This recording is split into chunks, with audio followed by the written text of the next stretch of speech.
तो देखते हैं इतिहास के कुछ महत्वपूर्ण फैक्ट।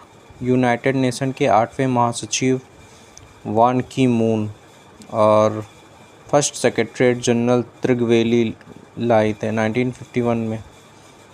वर्तमान में एंटोनियो गुटरेस है। यूनाइटेड नेशन का हेडक्वार्टर न्यूयॉर्क में है और इसकी स्थापना 24 अक्टूबर 1950 को हुई थी। भारत के संविधान में डैश के तहत वित्तीय आपातकाल घोषित किया गया 360 आर्टिकल के तहत।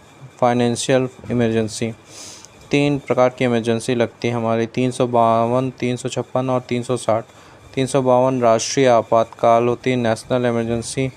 ये 3 बार लगी, 1962 में, 1971 में और 1975 में।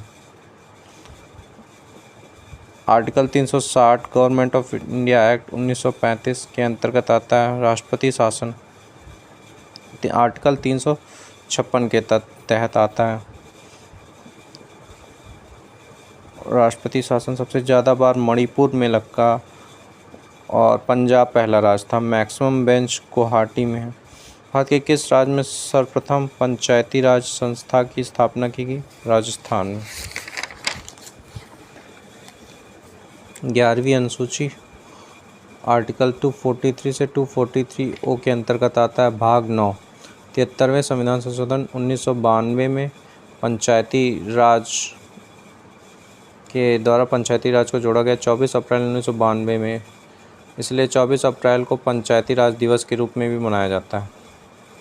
यूनाइटेड नेशन के गठन के समय सदस्य देश 51 थे। इस समय वर्तमान में 163 सदस्य देश हैं। केंद्रीय मंत्रिपरिषद की नियुक्ति कौन करता है? पीएम की सलाह पर भारत का राष्ट्रपति। आर्टिकल 74। आर्टिकल 75 के अंतर्गत प्रधानमंत्री आता है। आर्टिकल 76 के अंतर्गत महान न्यायवादी। आर्टिकल 77 के अंतर्गत प्रधानमंत्री के कार्य। आर्टिकल 78 के अंतर्गत प्रधानमंत्री के कर्तव्य। 79 के अंतर्गत संसद आता है। 80 के अंतर्गत लोकसभा और 81 के अंतर्गत राज्यसभा। नहीं, उल्टा हो गया। 79 संसद, 80 के अंतर्गत राज्यसभा और 81 के अंतर्गत लोकसभा। नहीं, फिर से गलत हो गया। 80 के अंतर्गत लोकसभा और 81 के अंतर्गत राज्यसभा। अंग्रेजी भाषा का उपयोग संघ की आधिकारिक भाषा के रूप में 1965 अंतर्गत किया गया। 23 अप्रैल को इंग्लिश डे मनाया जाता है क्योंकि इस दिन शेक्सपियर का जन्म और मृत्यु भी इसी दिन हुई। 14 सितंबर को हिंदी दिवस के रूप में मनाया जाता है। एक व्यक्ति देशीकरण द्वारा भारत की नागरिकता प्राप्त कर सकता है यदि वह डैश वर्षों तक भारत का नागरिक